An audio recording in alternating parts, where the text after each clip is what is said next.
ఇది ఫస్ట్ సమావేశం.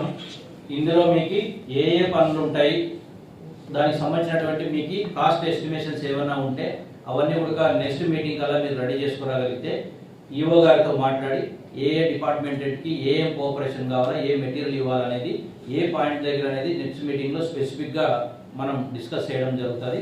తర్వాత ఒకసారి అందరం కూడా మహానందిలో పర్యటించి ఏర్పాట్లపైన ఏ ఏ శాఖలపైన జరిగేటువంటి అన్ని ఏర్పాట్లను కూడా ఇంకొకసారి తనిఖీ చేసుకొని భక్తులకు ఎలాంటి అసౌకర్యాలు లేకపోకుండా మనందరం కలిసి ఈ యొక్క మహాశివరాత్రి బ్రహ్మోత్సవాలు ఏదైతే తర్వాత కళ్యాణోత్సవం ఏవైతే కార్యక్రమాలు ఉన్నాయో శివరాత్రిని ఘనంగా జరిగేలాగా చూసి భక్తులకి ఒక మధురానుభూతిని అందించాలనే ఉద్దేశం చేత అందరూ సమన్వయంతో కలిసి పనిచేయాలని చెప్పి మరొకసారి కోరుకుంటూ అందరికీ హాజరైన ధన్యవాదాలు. సెకండ్ మీటింగ్ కూడా మీ రిపోర్ట్స్తో రావాల్సిందిగా కోరుతున్నాను.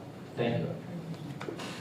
ఈరోజు మహాశివరాత్రి బ్రహ్మోత్సవం సందర్భంగా ఈరోజు ఆర్డీఓ గారి అధ్యక్షతన మహాశివరాత్రి గురించి మొట్టమొదటి సమన్వయ సమావేశం నిర్వహించడం జరిగింది. ఈ ఉత్సవాలు 24వ తారీఖు నుంచి స్టార్ట్ అవుతాయి. బ్రహ్మోత్సవాలు 1వ తారీఖుతో ముగుస్తాయి కాబట్టి 26వ తారీఖు నాడు మహాశివరాత్రి, 27వ తారీఖు నాడు కళ్యాణోత్సవం, 28 స్వామివారి రథోత్సవం ఉంటుంది, 3వ తారీఖు నాడు స్వామివారి తెప్పోత్సవం ఉంటుంది. కాబట్టి ఈ అన్ని కార్యక్రమాలను కూడా దిగ్విజయంగా నిర్వహించడానికి అన్ని శాఖల అధికారుల సమన్వయంతో ఎమ్మెల్యే గారి ఆధ్వర్యంలో కూడా ఈ ఏర్పాటు చేయడం జరుగుతుంది. అలాగే క్యూలైన్లో ఉన్నటువంటి భక్తులు కూడా ఇలాంటి ఇబ్బంది చేయకుండా అదనంగా క్యూలైన్లు పెంచడం జరుగుతుంది. ఈసారి స్టీల్ క్యూలైన్లు కూడా ఏర్పాటు చేస్తున్నాము. టెండర్స్ కూడా అయిపోయినాయి. అలాగే ఎన్ఎల్స్ కానీ వాటర్ సప్లై కానీ ఉదయం తెల్లవారుజామున 4 గంటలకు క్యూలైన్లలో ఉన్నటువంటి భక్తులకు ఉచితంగా పాలు ఇవ్వడం జరుగుతుంది 8 గంటల వరకు.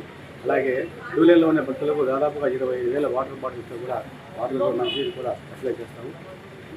ఇంకా అన్ని విద్యుత్ కూడా ఈ సంవత్సరం ఎక్కువ పెంచాము. ఫ్లడ్ లైట్ కూడా 500 ఫ్లడ్ కూడా పార్కింగ్ ఏరియాలో కానీ ఎక్కడెక్కడ ఇబ్బందిగా ఉంటే ఆ ఏరియాలో కూడా అన్ని ఏర్పాటు చేయడం జరుగుతుంది.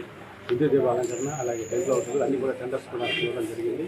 కాబట్టి ఇక్కడికి వచ్చేటువంటి భక్తులకు ఈ సంవత్సరం ఎక్కువ వస్తారని భక్తులు ఎక్కువ ఆశిస్తున్నాము. ఎంతమంది భక్తులు వచ్చినా సరే ఎవరికి ఎలాంటి ఇబ్బంది కలగకుండా త్వరితగతిన దర్శనం చేయించి వాళ్ళకి ఇబ్బంది లేకుండా చూస్తాం.